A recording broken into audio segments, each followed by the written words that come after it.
Greetings to all. Welcome back to your science class. In this video, we are going to learn about electronic configuration and valency. As the name suggests, electronic refers to electrons and the term configuration means arrangement. Or we can say electronic configuration of an atom is the arrangement of its electrons in the shells. My dear students, there are two important facts which we must know. First, the innermost shell or first shell has a maximum of 2 electrons that can accommodate in it. Second, from the second shell onwards, whichever is the outermost shell, it can accommodate a maximum of 8 electrons in it, and this state is called octet state, or we can say stable state. From these two facts, we understand that every atom of an element wants to have a maximum number of electrons in its outermost shell.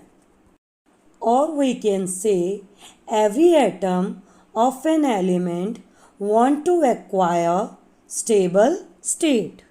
But my dear students, it is not possible that every atom of an element has 8 electrons in its outermost shell. Let us understand it with the help of an example. The atomic number of oxygen is 8. It means the total number of electrons is 8. As we know that the first shell can accommodate 2 electrons.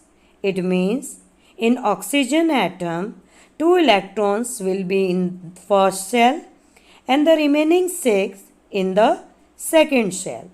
So the electronic configuration of oxygen is 2, 6. If we look at the figure of atomic structure of oxygen, it doesn't have 8 electrons in its outermost shell. Then how it will achieve its stable state? In order to acquire stable state, the oxygen atom requires 2 more electrons.